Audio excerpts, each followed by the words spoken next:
मेरे प्रिय बच्चे, जब मनुष्य अपनी हार के कगार पर खड़ा होता है तो उसके बहुत से कारण होते हैं। वह अपनी हार का स्वयं ही जिम्मेदार होता है, लेकिन वह ऐसा मानने से इनकार कर देता है, जिस वजह से वह और भी ज़्यादा दलदल में फंसता चला जाता है और वह अपने प्रेम को खो देता है, अपने साथी को। इसीलिए अपने भविष्य का स्वयं ही गला घोट देता है और निर्माण करता है एक ऐसे भयावह भयंकर भविष्य की जिसमें खुशियाँ दूर दूर तक नहीं होती, और फिर वह दूसरों पर इल्ज़ाम लगाना प्रारंभ कर देता है। जो तुम्हारे साथ अभी घटित हो रहा है उसके पीछे का कारण जानना तुम्हारे लिए अत्यंत ही आवश्यक है। मेरे प्रिय बच्चे, यह नियति का एक शस्त्र के रूप में बनाया गया एक ऐसी योजना का हिस्सा है।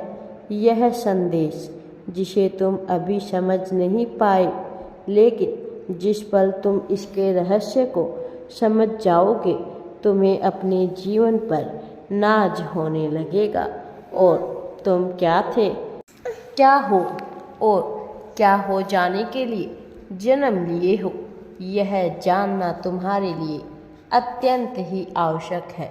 मेरे प्रिय बच्चे, वह मनुष्य जो तुम्हारा हृदय तोड़कर किसी और के साथ जाने को तैयार हो जाता है, एक बात सदैव याद रखना, वह कभी तुम्हारा सच्चा साथी नहीं हो सकता।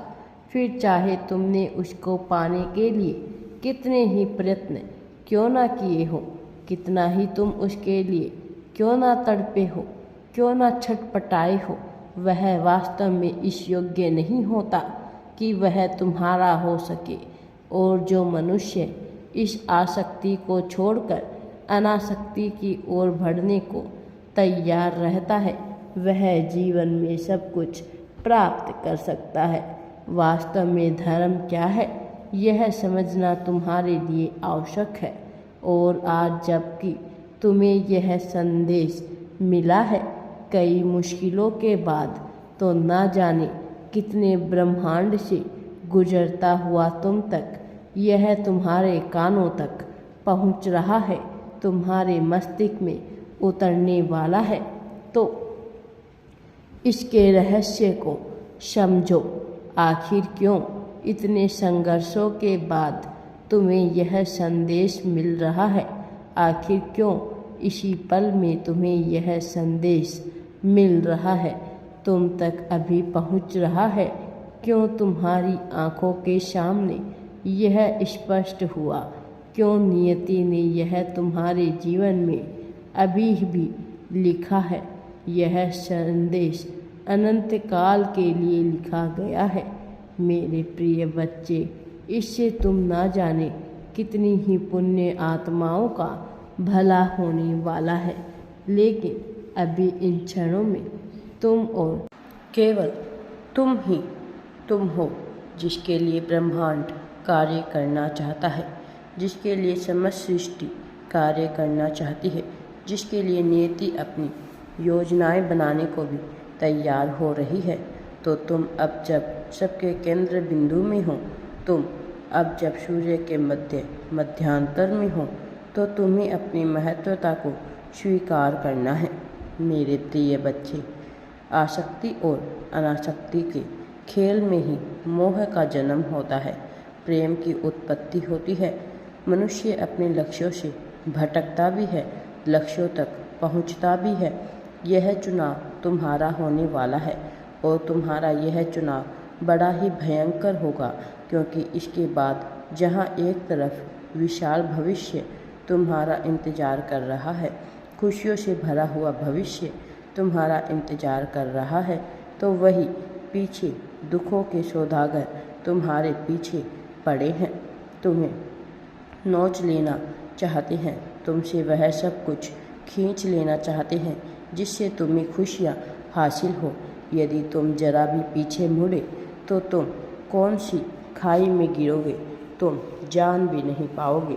लेकिन यदि तुमने आगे बढ़ने का फैसला किया और उचित ढंग से आगे बढ़ते गए, जिस राह पर तुम निकल चले हो उस पर आगे बढ़ते चले गए, तो मैं स्वयं आऊँगा तुम्हें धक्का लगाने, तुम्हारे पैरों में पड़ी बेड़ियों को तोड़कर तुम्हें आज़ादी की जंजीरों में बांधने और उन जंजीरों से मुक्त करने जो जंजीर तुम्हें नीचे खींचते हैं, बल्कि उन रस्सियों का सहारा देने वाला हूँ जो तुम्हें ऊपर प्रगति की ओर, उत्थान की ओर लेकर जाएंगे।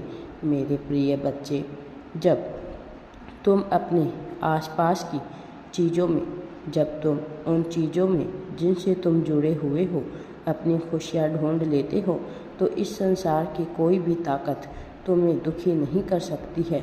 इस पर्यावरण में मौजूद, इस वातावरण में मौजूद प्रत्येक जीव, फिर चाहे वह सजीव हो, अजीव हो, निर्जीव हो, तुम्हें प्रिय हो जाती है। हर एक चीज़ तुम्हारी प्रसन्नता का कारण बन जाती है। तुम जिसे देवता मानते हो वह भी तुम्हारे करीब आ जाते हैं, जिसे तुम दानव मानते हो वह भी तुम्हारी गुलामी करने को विवश हो जाते हैं। हर कोई तुम्हारे नियंत्रण में आ जाता है, लेकिन चुनाव पूरी तरह से तुम्हारा होगा, तुम्हारा है, तुम्हारा ही रहेगा। तुम क्या चाहते हो मेरे प्रिय बच्चे? मौन को अपना हथियार बनाना तुम्हें सीखना होगा और सही प्रयोग करना होगा। वाणी का सीखना होगा, कहाँ मौन रहना है, कहाँ आवाज़ उठानी है। इस कुशलता को तुम्हें प्राप्त करना है, जिससे तुम्हारे जीवन से समस्याओं का अंत होने वाला है, दुविधाओं का अंत होने वाला है, परेशानियां पूरी तरह से मिटने वाली है और एक ऐसे भविष्य का निर्माण होने वाला है जिसमें खुशियां ही खुशियां बिखरी हुई होगी। मेरे प्रिय बच्चे, वह जो तुम्हारे बिना कहे ही तुम्हारी बातों को समझ जाए वही तुम्हारा सच्चा प्रेम है। किंतु किसी से यह उम्मीद लगाना कि वह तुम्हारा सच्चा साथी हो सके, यह निरर्थक है, निराधार है। ऐसे क्षण में तुम स्वयं को कमज़ोर मान बैठते हो और इस संसार का सबसे बड़ा पाप है अपने आप को कमज़ोर मान लेना। क्योंकि यहाँ कुछ भी अच्छा या बुरा नहीं है, यह जानना तुम्हारे लिए महत्वपूर्ण है कि तुम कौन हो, और इसके लिए यह जानना महत्वपूर्ण है कि कुछ भी अच्छा या बुरा नहीं है, कुछ भी ऐसा नहीं है जिसे सही या गलत कहा जाएगा। वास्तव में यहाँ जो है या तो धर्म है या तो अधर्म है। मनुष्य सात्विक और सामाजिक होते हुए भी पूरी तरह से करुणा से भरा हुआ होते हुए भी अधारवा ग्रस्त मनुष्य भी पूरी तरह से धार्मिक हो सकता है। मेरे प्रिय, चुनाव तुम्हें करना है कि धर्म का क्या मूल्य है और धर्म क्या स्थान रखता है। यह जानना तुम्हारे लिए महत्वपूर्ण है। मेरा आशीर्वाद सदैव तुम्हारे साथ है। राधे राधे जी। वीडियो पसंद आए तो लाइक, शेयर एंड चैनल को सब्सक्राइब ज़रूर करें।